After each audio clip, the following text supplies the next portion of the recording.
What is up everybody, Kai here. Today we will go over the first newsletter that was released by the developer team of Star Resonance. So, with that said, let's dive into it. The development team newsletter. Many problems were exposed during the Star tests. After the test, the main focus was on sorting out problems and formulating and implementing optimization adjustment plans. All work is in progress. Before the Spring Festival, Star Resonance obtained a valuable version number which also initiated a series of related preparations to prepare for the next stage of testing. Next, we will go directly in the sharing session of the progress stage work. Alright, so next up we're gonna see what they have been working on. The screen presentation. Two different UIs. The last round of testing, the feedback on UI and interaction was very concentrated. After many discussions and coordinations, the project team currently plans to configure two different UIs on PC and mobile terminals. So, if you have a look at this UI right here, it looks a lot like the Blue Protocol UI now, within the sense that the skills are sorted like this. Which I think is fine. People will feel more comfortable playing it this way because it looks a lot more like the original Blue Protocol UI. Initially they had a bunch of squares on screen for their skills. So this change will probably be received positively, I think. I like it myself. I didn't mind it in the first place, but this is just better overall for a PC UI. The PC UI will be more in line with a style that everyone is familiar with, while the mobile UI will be optimized and adjusted on existing bases. The parallel use of the two sets of UI will bring more challenges to future updates and maintenance. At present, the project team is still trying various optimizations to bring a better experience. The changes in the actual machine experience brought about by such changes also need to be verified to everyone's feedback in future tests. Now, I think it looks good. I think it's a good change, honestly. Let's see what we have next. The screen presentation. Before and after. The page design on the PC's side pay more attention to whether the presentation effect is clear to easy to understand. Adventurers are welcome to leave feedback on the above adjustments in the comment area.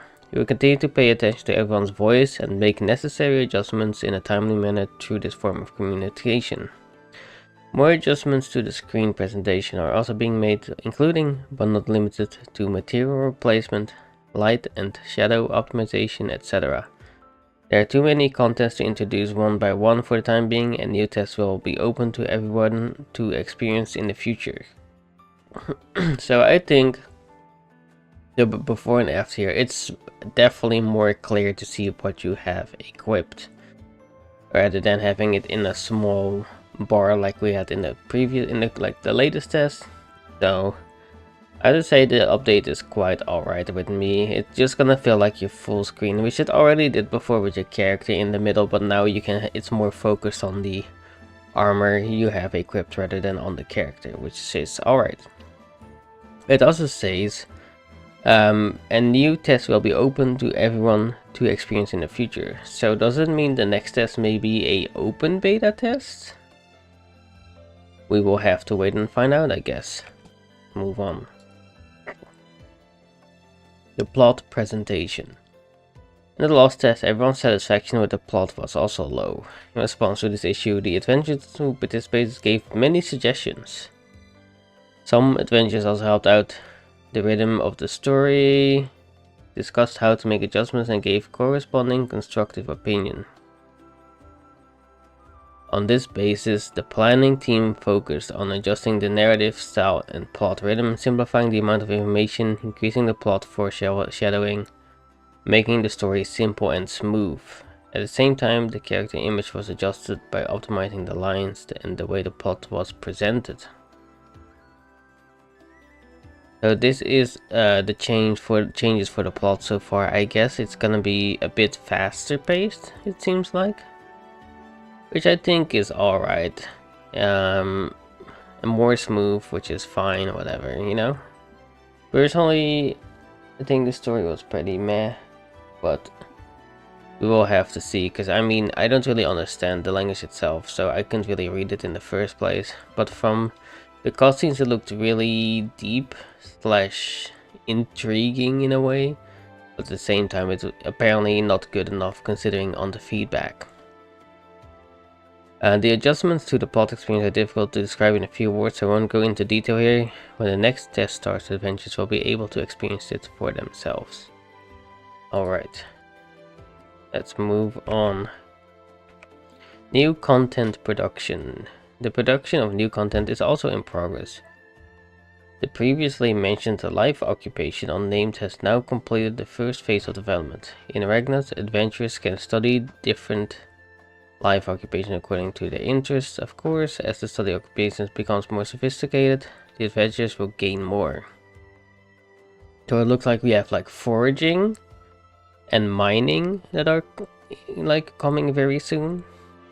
The production of new scenes and new maps is also progressing steadily. When we meet next time, the adventurers' exploration range will be further expanded, and different scenery will bring different exploration experiences.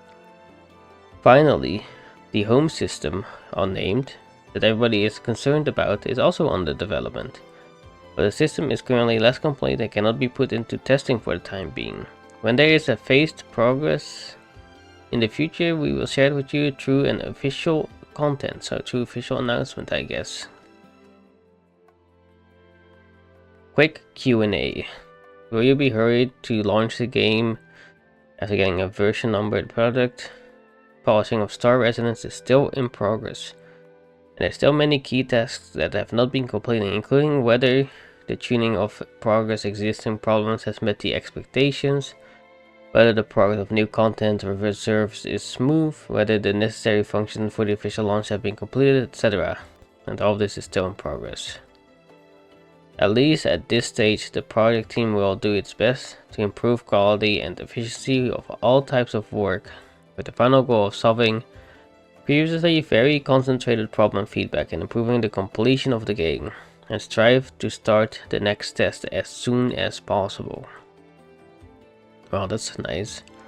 I guess they want to start the next test soon. Hopefully sooner than we think. I'm starting to run out of content, please. Oh no. Currently our main focus is... Oh wait, why can't I see official promotion? Are you disappointed? Or have you disappeared, is what I'm guessing. Oh no. Currently our main focus is on version development. The production of many promotional materials is highly related to the development environment, so there's a certain delay. When a version is more fully prepared, everyone will definitely receive information through various official accounts. The project team will also start from this month to increase the frequency of synchronizing information with everyone. Thank you for your concern. So basically, they want to communicate more in form of these type of newsletters. And if that's the case, that is a very good thing. Where's the Pathfinder server? Take it out. So this is the NDA test.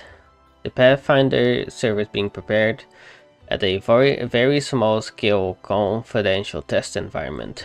The Pathfinder server will be opened earlier than the public recruitment test, and stability and completion will be lower.